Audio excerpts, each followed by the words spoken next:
नमस्कार, मैं हूं दीपाली राणा। आप देख रहे हैं कमोडिटी कॉल। कमोडिटी बाजार के प्राइस सेक्शन पर तो नजर रहेंगे ही, साथ ही फोकस करेंगे ट्रेडिंग स्ट्रैटेजीज पर। कुंवर ग्रुप के रवि देवरा, मेरे एसेट शेयर खान के राकेश खन्ना हमारे साथ मौजूद रहेंगे और साथ ही कुछ खबरों की तरफ भी रुख करेंगे और बात करेंगे चीनी सेक्टर की भी। असीम मंजुंदा मेरे सहयोगी हमारे साथ मौजूद होंगे। आप सभी का स्वागत है शो में। और सबसे पहले बात चीनी की खबर के साथ ही कर लेते हैं, क्योंकि चीनी सेक्टर में हो रहे बदलाव को देखते हुए सरकार ने नया शुगर कंट्रोल ऑर्डर का ड्राफ्ट जारी किया है। एथेनॉल को आधिकारिक तौर पर मंजूरी मिलेगी तो किसानों को भी जल्द भुगतान हो सकेगा। इस ड्राफ्ट ऑर्डर की बारीकियों को समझेंगे हमारे संवाददाता असीम मंचुंदा से। लेकिन रवि, कैसे देखते हैं आप इस खबर को किसानों के पर्सपेक्टिव से, क्योंकि एक बड़ा कदम कह सकते हैं सरकार की तरफ से रह सकता है। जरूर से काफी बड़ा कदम है। एंड पर्टिकुलर जिस हिसाब से फार्मर है, इसको रियलाइजेशन जल्दी से हो, टाइम से हो, और इससे मीन्स के काफी प्रभाव होगा। और मीन्स के इससे एक तो पूरे सेक्टर के लिए पॉजिटिव है, क्योंकि ये सेक्टर काफी बड़े ब्लॉकबस्टर रिफॉर्म से रिफॉर्म के लिए जा रहा है। बेसिक रीजन है कि हमारे जो इथेनॉल की रिक्वायरमेंट है उसमें सबसे ज्यादा मीन्स के शुगर कैन वो सबसे ज्यादा हेल्प करता है कि हमें एनर्जी सिक्योरिटी रहे। एंड साथ में पेट्रोल डीजल के जो प्राइसेस हैं जिस हिसाब से इंटरनेशनल प्राइसेस के हिसाब से जो डोमेस्टिक कंपनियों को आईओसी, एचपीसीएल, हिंद पेट्रोल सबको लॉस आ रहा है, वो आई थिंक थोड़ा सब्सटेंशियल है। इसको हम कंपनसेट अभी इथेनॉल के ब्लेंडिंग बढ़ाने से कर रहे हैं। तो अगर इथेनॉल का ब्लेंडिंग बढ़ाना है और गवर्नमेंट को हायर इथेनॉल चाहिए इन टर्म्स ऑफ क्वांटिटी, तो मेरे हिसाब से ये सेक्टर में reforms and availability of resources काफी इंपॉर्टेंट है। और इस हिसाब से ये सारा जो डिसीजन लिया है, मुझे लग रहा है कि सेक्टर को काफी अच्छा रिवाइव करेगा। एंड महाराष्ट्र, यूपी बेस्ड जो फार्मर्स है उसको रियलाइजेशन ऑन टाइम मिलेगा, और ऑन टाइम रियलाइजेशन से मीन्स के फार्मर पे खुश रहेगा और इंडस्ट्री को भी पता होगा कि पे आउट कब करना है। एंड साथ में अभी जिस हिसाब से इथेनॉल का रियलाइजेशन और बढ़ रहा है और गवर्नमेंट ट्राई कर रहे हैं कि इथेनॉल प्रोड्यूस हो, और इथेनॉल कंपेरेटिव शुगर से एक अच्छा इकोनॉमिक बेनिफिट उस कंपनियों को है। तो ये विन विन सिचुएशन है दोनों के लिए। काफी अच्छी जो पॉलिसी रिफॉर्म्स है एज वेल एज जो आज डिसीजन ले गए, वो मुझे लग रहा है आगे जाके सेक्टर को काफी बूस्ट कर सकते हैं। ओके, असीम मंचंदा भी हमारे साथ मौजूद है, उनसे और डिटेल समझ लेते हैं। असीम, बताइए चीनी सेक्टर में जो बदलाव हो रहे हैं उनको देखते हुए क्या नया शुगर कंट्रोल ऑर्डर सरकार ला सकती है? देखिए, सरकार अभी चीनी सेक्टर को शुगर कंट्रोल ऑर्डर 96 के जरिए कंट्रोल करती है। समय के साथ चीनी सेक्टर में काफी सारे बदलाव आए हैं, तो सरकार उनको कैटर करने के लिए एक नया शुगर कंट्रोल ड्राफ्ट उसका ऑर्डर जारी कर दिया है। और इसके लिए सभी जो स्टेक होल्डर्स हैं उनसे 20 मई तक राय मांगी है। सबसे पहले तो यहाँ पर एक एथनॉल की एक डेफिनेशन दे दी कि कितनी क्वांटिटी का एथनॉल एक टन चीनी के जरिए बनाया जा सकता है। दूसरा ये कि जो खांडसारी यूनिट्स है, सरकार उनको भी रेगुलेट करेगी, उनको भी एफआरपी देना पड़ेगा। तीसरा ये कि सबसे इम्पोर्टेंट बात, जो कि किसान है उनको 14 दिन के अंदर उनकी गन्ने की पेमेंट मिल जाएगी। अगर चीनी मिलें ऐसा नहीं करती हैं तो उनको 15% पर एनम के हिसाब से ब्याज भी देना पड़ेगा। इसके साथ साथ जो डिस्ट्रिक्ट कलेक्टर्स हैं उनको भी ज्यादा अधिकार दिए गए हैं कि वो जो रिवेन्यू आता है लैंड का उससे जो भुगतान है वो कर सके। तो चीनी के जो किसान है उनको भुगतान में किसी भी प्रकार की कोई परेशानी आगे देखने को नहीं मिलेगी। इसके साथ साथ और भी कई सारे चेंजेस इसमें करने की बात की जा रही है, जिसमें कि पहले एमओयू साइन कर लेती थी चीनी मिले और अपना एमओयू किसी दूसरे को ट्रांसफर कर देती थी। लेकिन अब जब तक फैक्ट्री बनकर के तैयार नहीं होगी वो एमओयू ट्रांसफर नहीं कर पाएंगे। और उसके साथ साथ 25 किलोमीटर के अंदर कोई भी नई चीनी मिल नहीं आएगी। तो ये सारे के लिए ड्राफ्ट ऑलरेडी जारी कर दिया गया है। सभी स्टेक होल्डर से राय मांगी और राय मिलने के बाद सरकार जल्दी इसको फाइनल रूप दे देगी। ओके, शुक्रिया आपका असीम में डिटेल्स बताने के लिए। तो जल्द ही ड्राफ्ट जारी किया जा सकता है और किसानों को राहत देने के पॉइंट ऑफ व्यू से तो काफी बड़ी डेवलपमेंट ये हो सकती है। शुक्रिया असीम, ये तमाम डिटेल समझाने के लिए। चलिए ट्रेडिंग स्ट्रैटेजीज पर करते हैं फोकस और सबसे पहले सोने चांदी की बात कर लेते हैं और राय ले लेते हैं। रवि, एक बार बताइए सोने पर आपका व्यू क्या रहेगा? हालांकि बहुत ज्यादा एक्शन यहाँ देखने को नहीं मिल रहा है। एक टाइट रेंज में ट्रेडिंग पिछले कुछ सेशंस में होते हुए दिखाई दी है। कल भी इन्हीं लेवल्स के आसपास है सोने और चांदी दोनों, और आज भी $80 के आसपास इंटरनेशनल मार्केट्स में है सिल्वर, और इंटरनेशनल मार्केट्स में 4800 के आसपास गोल्ड कारोबार कर रहा है। वहीं घरेलू बाजार में भी सिमिलर प्राइस मोमेंटम ही देखने को मिल रहा है जो कि कल हमने देखा था। कैसे देखते हैं आप इन दोनों कमोडिटीज को फिलहाल और क्या व्यू है? जब से रेजिस्टेंस बना हुआ है, पर्टिकुलर जो वीकनेस का रीजन है, उसका reason dollar index and treasury market का हाई लेवल पे बना रहना है। एंड पर्टिकुलर आज रात 2 बड़े इवेंट है। 6 बजे यूएस प्रेसिडेंट की स्पीच है, 7:30 बजे जो अपकमिंग चेयरमैन है फेड के केविन वॉश, उसकी टेस्टिमनी है। तो आई थिंक जिस हिसाब से कल न्यूज आई थी मीडिया से कि शायद मीन्स के data driven policy and independent policy की वकालत वो करेंगे। अगर ऐसा होता है तो आई थिंक जो रेट कट की प्रोबेबिलिटी मार्केट अभी एक्सपेक्ट कर रहा है वो डिले होगी, और इसी हिसाब से गोल्ड एंड सिल्वर के प्राइसेस है वो हायर लेवल से रेजिस्टेंस फेस कर रहे हैं। हालांकि सब्जेक्ट टू इवेंट ईरान का अभी भी कोई कंफर्मेशन आया नहीं कि वो अभी पाकिस्तान जो यूएस ईरान टॉक के लिए जा रहा है। तो अगर कंफर्मेशन आया तो डेफिनेटली एक उछाल मिलेगा। बट अभी जो फंडामेंटल है वो या एक्सपेक्टेड फंडामेंटल है, इस हिसाब से मुझे लग रहा है कि थोड़ा यहाँ पे सेल ऑन राइज की स्ट्रेटेजी रखनी चाहिए। पर्टिकुलर सिल्वर थोड़ा वीक है एंड यहाँ पे 2,51,000 के ऊपर सस्टेन नहीं हो पा रहा है। यहाँ पे करंट रेट पे सेल करें, एक छोटा स्टॉप लॉस 2,51,420 का लगा है, और 2,50,000 तक के टारगेट आपको सिल्वर में आते हुए दिख सकते हैं। ओके, आपकी राय क्या है राकेश, दोनों पर ही? पहले तो नमस्ते मैम, और नमस्ते सभी दर्शकों को। और आपने बहुत अच्छा पॉइंट मेंशन किया कि गोल्ड सिल्वर में काफी टाइट रेंज चल रहा है इन दिनों। और जैसे कि आज बहुत इंपॉर्टेंट इवेंट है, एडीपी का डेटा है शाम को, और फेड चेयरमैन केविन वॉश का स्पीच भी है, टेस्टिमनी है उनका। तो देखा जाए तो गोल्ड से मैं स्टार्ट करूंगा। डॉलर टर्म में भी आप देखोगे तो थोड़ा साइडवेज कंसोलिडेशन चल रहा है। और लास्ट शो में भी मैंने कहा था कि एक करेक्टिव स्ट्रक्चर में मूव कर रहा है, जिसमें एक पुल बैक रैली आया है जो हायर लो कंफर्मेशन के साथ में एक बुल रन दिखा रहा है। बट ओवरऑल अभी भी उस बुल रन में आप देखोगे कि प्राइस अगर थोड़ा भी बढ़ता है तो थोड़ा वीकनेस दिखता है, but as compare to silver gold ज्यादा थोड़ा स्ट्रांग लग रहा है यहाँ पे। और एक बार वो 61.8 अपना जो रेजिस्टेंस है उसके नजदीक एक बार जाने की कोशिश करेगा। सो 4,890 is a very important resistance ऊपर में देखने के लिए। और नीचे में जो कल का लो था $4,737, ये इंपॉर्टेंट सपोर्ट है। तो डिप में मिलेगा तो अभी भी हम फिलहाल बाइंग में ही चलेंगे एक बार, जब तक वो अपना सपोर्ट लेवल अच्छे से ब्रेक नहीं कर देता और नेगेटिव क्लोज नहीं रहता है।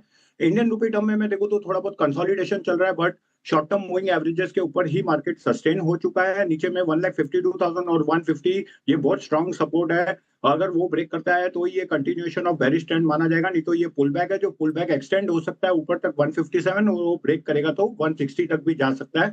सो आज का इवनिंग बहुत इंपॉर्टेंट है ट्रेडिंग के लिए, और वोल्टिलिटी भी हाई होगी, तो थोड़ा कॉशियसली खेलना चाहिए। और सिल्वर में एज कंपेरेटिवली मैं देखूं तो थोड़ा बहुत वीकनेस दिखा है, बट स्टिल अभी भी $77 एक बहुत स्ट्रांग सपोर्ट है नीचे में। और ऊपर में मार्केट ने $83 जो 61.8 का जो रेजिस्टेंस है वो टेस्ट भी किया है, और थोड़ा अंदर ही कल एक इनसाइड बार भी फॉर्म हुआ है इसमें। तो अगर 80.67 ब्रीच करता है तो ऊपर में $83 भी फिर से एक बार देखा जा सकता है। इन इंडियन रुपी टर्म में 2,48,000 is a very important support on the down side. जब तक वो ब्रेक नहीं करता है तो बाय ऑन डिप्स में ही चलेंगे हम अभी तक इसको लेके। और ऊपर में 260 एंड 256 निकालता है तो 261, और उसके ऊपर भी जा सकता है 265 लेवल तक। तो any dip will be a good buying on dips opportunity till the time the price is holding the support on the down side. और नीचे में अगर सपोर्ट ब्रेक करता है तो कंटिन्यूएशन ऑफ बेरिश ट्रेंड होगा और वो फॉल बहुत बड़ा होगा। तो इसलिए स्ट्रिक्ट स्टॉप लॉस के साथ जाना जरूरी है। ओके, तो ये रही ट्रेडिंग स्ट्रैटेजीज और गाइडेंस आपको दी गई है सोने चांदी दोनों पर। रुकने से के साथ एक ब्रेक के लिए लौटेंगे तो बाकी कमोडिटीज पर भी करेंगे चर्चा। जल्द वापस आते हैं। आप देख रहे हैं कमोडिटी कॉल। हमारे साथ विद्युरा हैं, राकेश खन्ना बने हुए, बात करते हैं कुछ और ट्रेडिंग स्ट्रैटेजीज पर। और अब बात कर लेते हैं एनर्जी बास्केट की, और लेकर आते हैं आपके सामने कच्चे तेल का प्राइस क्या रुझान फिलहाल देखने को मिल रहा है। एमसीएक्स क्रूड एक बार लेकर आते हैं। इंटरनेशनल मार्केट्स में तो हमने प्राइसेस देखे ही, जो फ्यूचर्स हैं वो flat towards negative basket trade कर रहे हैं। ब्रेंट 86-87 पर जून फ्यूचर्स, और नाइमैक्स में फ्यूचर्स लगभग $88 के आसपास है। घरेलू बाजार में भी कल की तेजी के बाद आज प्राइसेस में थोड़ा सा ठहराव है। क्या व्यू है आपका रवि कच्चे तेल पर? और हालांकि यहाँ पे again US Iran piece talk को लेकर काफी मिक्स्ड मैसेजेस हम देख रहे हैं, और सीज फायर डेडलाइन आगे है, लेकिन उससे पहले हर रोज कुछ ना कुछ अपडेट आता है और उसी हिसाब से प्राइसेस हम रिएक्ट करते हुए देखते हैं। क्या रेंज आप देख रहे हैं फिर इस माहौल के बीच में कच्चे तेल की?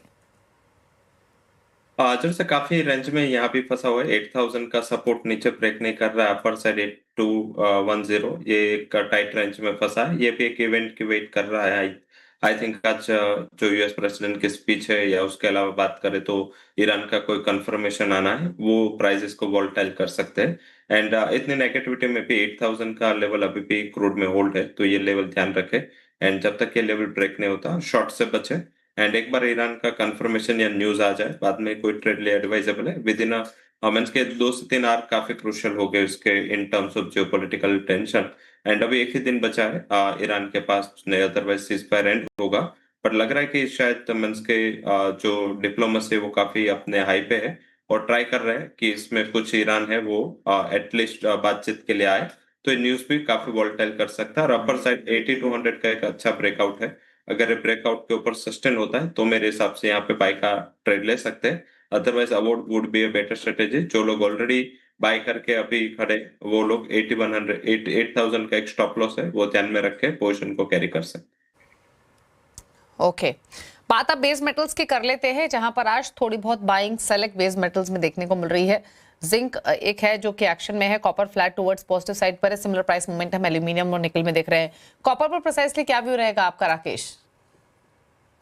कॉपर में मैम आप देखोगे तो डेली चार्ट पे पेनेंट चार्ट पैटर्न बन रहा है और मार्केट नीचे में एक बहुत इंपॉर्टेंट सपोर्ट है 1258.90 जो स्विंग लो था उसका, और नीचे में 1240 ये बहुत स्ट्रॉन्ग सपोर्ट है। तो हमारा बाय का व्यू है। अब ट्रायंगल फॉर्म में ये ब्रेकआउट अगर ऊपर में होता है 1275 और 1282 जो इसके रेजिस्टेंस से ऊपर निकलता है, तो हम ऊपर में 1298 का टारगेट एक्सपेक्ट कर रहे हैं। अगर वो ब्रेक करता है तो 1350 भी जा सकता है। तो हमारा व्यू कॉपर में बुलिश है। आपकी व्यू क्या है ओवरऑल पैक पर रवि, बेस मेटल्स पर? और यहाँ आप कुछ पिक कर रहे हैं क्या जिंक एल्यूमिनियम के दौरान?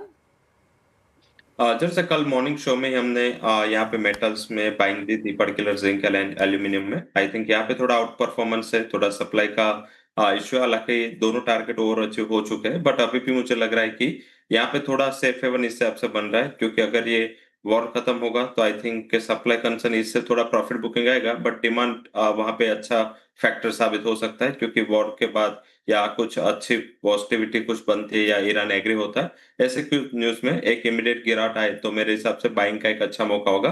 But priority would be for zinc buy करें, एंड पर्टिकुलर स्टॉप लॉस लगा सकते हैं अराउंड 342 के करीब बाय करें। 348 का टारगेट होगा। और एल्यूमिनियम अगर डिप पे मिलता है, यहाँ पे भी बाय के मौके रहेंगे। 365 के करीब प्राइसेस मिले बाय करें with stop loss of 360 to 80, and upper side जो टारगेट है वो 370 तक आ सकता है। तो zinc and aluminium comparative supply की दिक्कत की वजह से आउट परफॉर्म कर रहे हैं। ओके, अब बात कर लेते हैं एग्री कमोडिटी पैक की, और सबसे पहले बात करेंगे स्पाइसेस की पॉकेट की। क्या व्यू रहेगा आपका स्पाइसेस के पैक में, जहां पर टर्मरिक जीरे में तो हम प्रेशर देख रहे हैं, लेकिन कोरिएंडर कंसिस्टेंटली आउट परफॉर्म कर रहा है? राकेश, लास्ट शो में मैंने जीरा में मैं आपको कहा था कि ये अच्छी खासी मंदी लग रही है और वो सपोर्ट भी ब्रेक कर दिया। ऑलमोस्ट 21,540 के सपोर्ट के नीचे ही प्राइस चल रहा है। तो यहाँ से अभी ये जो इसका इम्पोर्टेंट सपोर्ट है वो 21,500 है। अगर इसके नीचे सस्टेन होता है और क्लोज होता है तो हम एक बहुत अच्छा खासा डिप देख सकते हैं जीरा में, जो 21,000 नेक्स्ट टारगेट होगा और उसके नीचे 19,700 तक भी लग रहा है। ओवरऑल इसमें जब भी राइस मिलता है तो सेल करना चाहिए। ऊपर में 21,880 का अपना स्ट्रॉन्ग रेजिस्टेंस है, तो एनी पुल बैक में आप एक बार बेच सकते हो इसको। ओवरऑल ट्रेंड खराब लग रहा है जीरा में। ओके, और कोरिएंडर ये तो कंसिस्टेंटली स्ट्रॉन्गर साइड पर रहा है। रवि, क्या व्यू है यहाँ पर? जैसे यहाँ पे लगातार बाइंग का व्यू रहा, एंड पर्टिकुलर जिस हिसाब से वेदर एक्सपेक्टेशन से नाइमडी के एक्सपेक्टेशंस आई है, ये कमोडिटी ने काफी अच्छी तरह आउट परफॉर्म किया है। और रुपी भी जिस हिसाब से चल रहा है, इस हिसाब से इंपोर्ट का प्रेशर भी यहाँ पे काफी नील है। तो आई थिंक मुझे लग रहा है कि यहाँ पे बाय करना उचित रहेगा। 13,100 का स्टॉप लॉस, 13,300 पे बाय करें, और एक अपसाइड 13,700 तक देखने को मिल सकती है। गुआर पैक पर रवि क्या राय रहेगी? गुआर गम, गुआर सीड मजबूती हालांकि यहाँ देखने को मिली है, आज भले थोड़े से नरम है दोनों। ओवरऑल ट्रेंड यहाँ पे आउट परफॉर्मेंस का ही इंडिकेशन दे रहा है। पर्टिकुलर गुआर गम ने कंपैरेटिव गुआर सीड को अंडर परफॉर्म किया है। यहाँ पे मुझे लग रहा है कि ये करेक्शन एक मौका होगा, इन पर्टिकुलर आईएमडी के एक्सपेक्टेशन के बाद, क्योंकि इसको एक वेदर कमोडिटी भी बोलते हैं। तो इस हिसाब से मुझे लग रहा है कि यहाँ पे बाइंग का मौका ढूंढना चाहिए। गुआर गम के जो मई कॉन्ट्रैक्ट है उसमें बाय करें। 11,180 11,200 के करीब बाय का ट्रेड रहेगा। स्टॉप लॉस वुड भी 10,920, एंड अपर साइड 11,500 तक के लेवल यहाँ पे आते हुए दिख सकते हैं। ओके, तो ये स्ट्रैटेजी रही गुआर गम, गुआर सीड पर। बाकी कमोडिटीज देखें आज के सेशन में तो कैस्टर बिल्कुल फ्लैट ट्रेड कर रहा है, कॉटन सीड ऑयल केक बिल्कुल फ्लैट है, कोई खास एक्शन यहाँ देखने को नहीं मिल रहा है। कपास बिल्कुल फ्लैट कारोबार करते हुए दिखाई दे रहा है। एग्री कमोडिटी बाजार में प्रेशर अगर कहीं है तो जैसे हमने डिस्कस किया, गुआर पैक में है, साथ से स्पाइसेस के पैक में जीरा और टर्मरिक थोड़े प्रेशर के साथ कारोबार करते हुए दिखाई दे रहे हैं आज के सेशन में। तो ये हुई रही तमाम स्ट्रैटेजीज आज के लिए रवि की तरफ से और साथ ही राकेश की तरफ से। शुक्रिया आप दोनों का आने के लिए शो में, और सभी कमोडिटीज पर अपनी ट्रेडिंग स्ट्रैटेजीज शेयर करने के लिए। इसी के साथ एक ब्रेक के लिए रुक रहे हैं। ब्रेक के उस पार आप देख सकते हैं आवाज समाचार। नमस्कार।